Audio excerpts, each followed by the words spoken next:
नमस्ते, hi everyone. मेरा नाम राहुल सिंह मिलवान है। बाय प्रोफेशनली मैं शेफ हूँ। इस वीडियो में मैं एक ऐसी कुजीन के बारे में बात करने जा रहा हूँ जिस कुजीन की पॉपुलैरिटी पूरे दुनिया भर में स्प्रेड है, जिस कुजीन को उसके पास्ता, पिज्जा और रिसोटो के लिए पूरे दुनिया भर में पॉपुलर माना जाता है, और जिस कुजीन को उस कुजीन की सिंपलिसिटी, क्वालिटी और फ्रेश इंग्रेडिएंट के लिए माना जाता है। मैं बात कर रहा हूँ इटालियन कुजीन की। इटालियन कुजीन ने 14 to 17% मार्केट कैप्चर करके रखा है इटालियन फूड के थ्रू पूरे वर्ल्ड में। इटालियन कुजीन की फूड की diversity region by region infinite possibilities में हमें देखने को मिलती है। लेकिन कहां से इन सब की शुरुआत हुई? क्या हिस्ट्री इटालियन कुजीन रखती है आज? जो फूड डाइवर्सिटी इटली में हमें देखने को मिलती है, उसके पीछे की हिस्ट्री क्या है? और ज्योग्राफिकल लेवल पे नॉर्थ, सेंट्रल और साउथ इटली क्या फूड डाइवर्सिटी रखते हैं? और क्या रीजन है कि इटालियन कुजीन दुनिया भर में इतनी पॉपुलर है और एक वर्ल्ड मोस्ट ग्रोइंग कुजीन बनी हुई है? आइए इस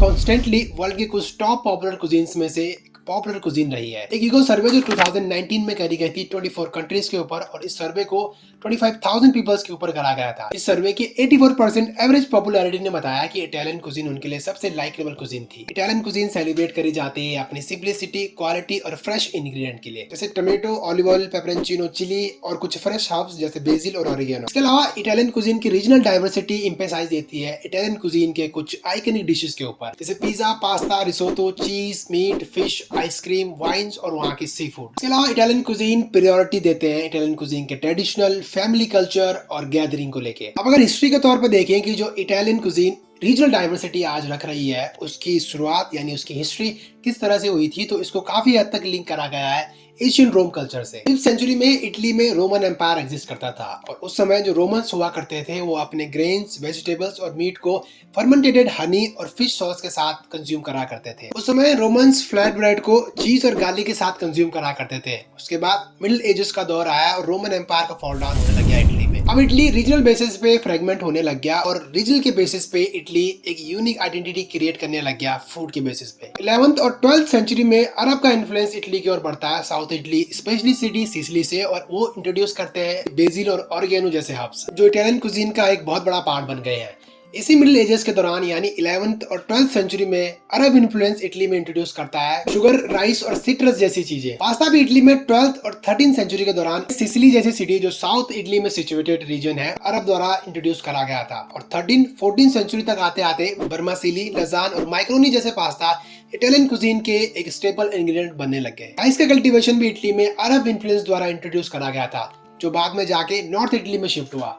चीज का कल्चर जो रोमन्स द्वारा अडॉप्ट करा था इटालियन कुजीन ने 13th और 14th सेंचुरी तक भी काफी डेवलप हो गया था। गोर्गोंजोला, पार्मिजानो दी रिजानो और पिकोरिनो दी रोमानो चीज अब एक स्टेबल इंग्रेडिएंट बन गई थी इटालियन कुजीन के। और 14th सेंचुरी से इटली में शुरुआत होती है इटालियन रेनाइसेंस की, यानी इटली के पुनर्जन्म का, जो 17th सेंचुरी तक चलता है। इटालियन रेनाइसेंस यानी इटली का पुनर्जन्म फ्लोरेंस जैसे सिटी जो तास्कन में अवेलेबल है, उस सिटी से पर्टिकुलरली स्टार्ट हुआ था। फ्लोरेंस जैसे सिटी से इटालियन कुजीन की रिफाइंड टेक्निक्स और इलेबोरेट बैंक्वेट्स की शुरुआत होती है, और इसके थ्रू तास्कन वाइन्स, एक्सोटिक फूड और स्पाइसेस को प्रायोरिटी मिलती है फ्रंट लाइन में आने के लिए। अब वाइन इटालियन फूड का एक स्टेबल इंग्रेडिएंट बनने लगता है। 16th सेंचुरी से इटली में शुरुआत होती है न्यू वर्ल्ड इंग्रेडिएंट की। क्रिस्टोफर कोलंबस की लास्ट वॉयजेस के दौरान इटली में एंट्री होती है अमेरिकन की। क्रिस्टोफर कोलंबस एक तरह की यात्रा थी जो स्पेन द्वारा स्पॉन्सर्ड कराई गई थी एशिया में ट्रेड रूट्स को ढूंढने के लिए, और इसी लास्ट यात्रा के दौरान जो 1504 में क्रिस्टोफर कोलंबस द्वारा एंड करी गई थी, एशिया में रूट्स देखने को मिले, और इन्हीं रूट्स के थ्रू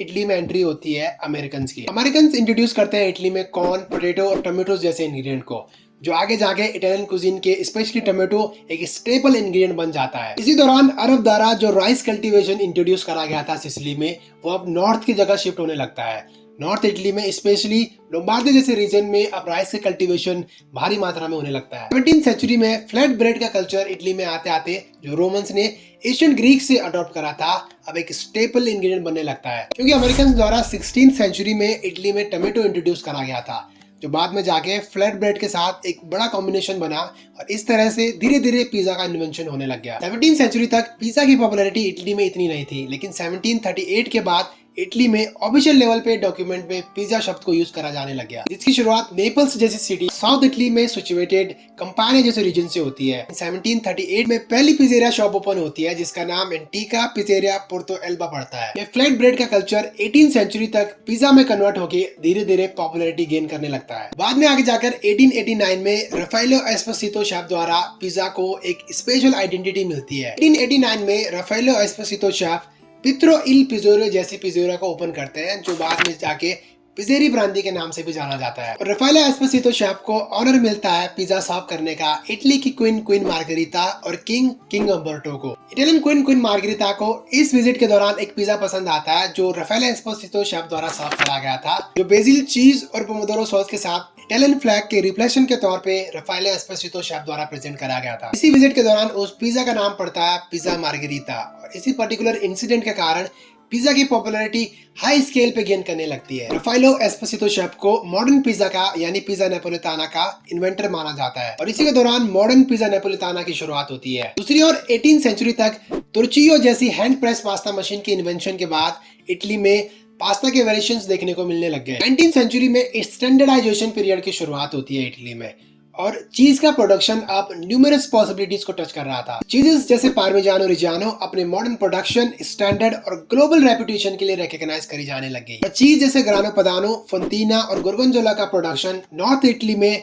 भारी मात्रा में देखने को मिलने लग गया। और वहीं दूसरी ओर साउथ इटली से बुराता और स्ट्रासेटेला चीज नेपोलितान पिज्जा का एक स्टेबल इंग्रेडिएंट बनने लग गई। 19वीं सेंचुरी तक टोमेटोज का कल्टीवेशन कंपाने जैसी जो साउथ इटली में सिचुएटेड रीजन है भारी मात्रा में देखने को मिला, और कुछ टोमेटोज जैसे पोमोदोरो जियालो, पोमोदोरो रोसो और पोमोदेरिनी जैसे टोमेटोज के वेरिएशन देखने को मिलने लग गए। 19वीं सेंचुरी के मिड तक कंपाने जैसे रीजन से टोमेटोज की कुछ स्पेशल वैरायटीज देखने को मिली, जैसे सैन मर्जानो टोमेटो।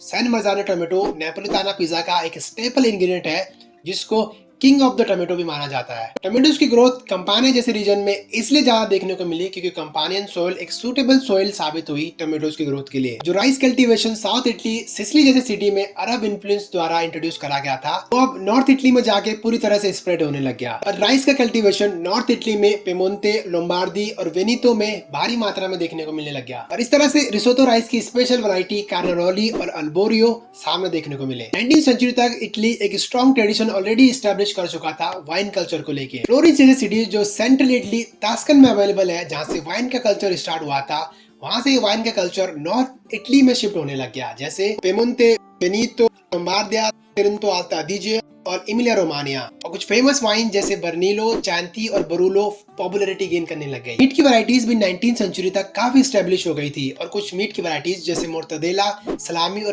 प्रोश्कीतो जैसे मीट एक स्टेबल इंग्रेडिएंट बन गए इटालियन कुजीन के। दूसरी ओर नेपल्स ने एक रिस्पेक्टेड और यूनिक आइडेंटिटी क्रिएट करी अपनी पिज्जा के तौर पे। नेपल्स सिटी से पिज्जा के कुछ वेरिएशंस जैसे पिज्जा नेपोलिताना और बाद में कुछ स्टफ स्टाइल पिज्जा कैल्जोने देखने को मिला। 19वीं सेंचुरी तक ऑलिव का कल्टीवेशन इटली में ऑलरेडी डीप रूटेड हो चुका था, और कुछ फेमस ऑलिव जैसे लिचिनो, मोराइलो, कोरातीना और कनीमो जैसी ऑलिव का कल्टीवेशन भारी मात्रा में देखने को मिला। और इन्हीं ऑलिव कल्टीवेशन के बाद world most healthiest oil extra virgin olive oil का यूज भारी मात्रा में देखने को मिला। मॉडर्न एरा यानी 20वीं सेंचुरी का दौर आता है, और इटली की एक मेजोरिटी पॉपुलेशन इमिग्रेट्स होने लगती है दूसरी कंट्रीज की ओर,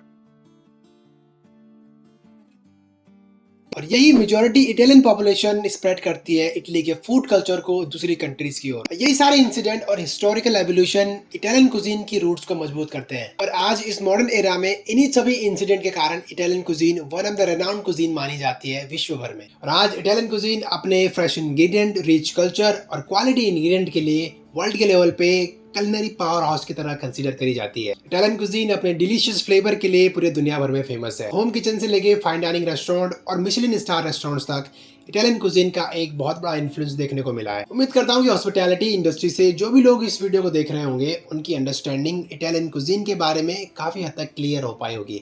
ये वीडियो उनके लिए एक इन्फॉर्मेटिव और रिलेटिव वीडियो रहा होगा। मिलते हैं इस वीडियो की नेक्स्ट पार्ट में, जहाँ पे मैं डिस्कस करूंगा इटालियन कुजीन के फूड डाइवर्सिटी के बारे में, और इटालियन कुजीन के क्या कुछ रीजंस रहे हैं जिसके कारण आज इटालियन कुजीन वर्ल्ड के लेवल पे इतनी पॉपुलर कुजीन बनी हुई है। ये वीडियो आपको इन्फॉर्मेटिव लगा होगा तो प्लीज़ इसको शेयर कीजिए। मिलते हैं इसके नेक्स्ट पार्ट में। धन्यवाद।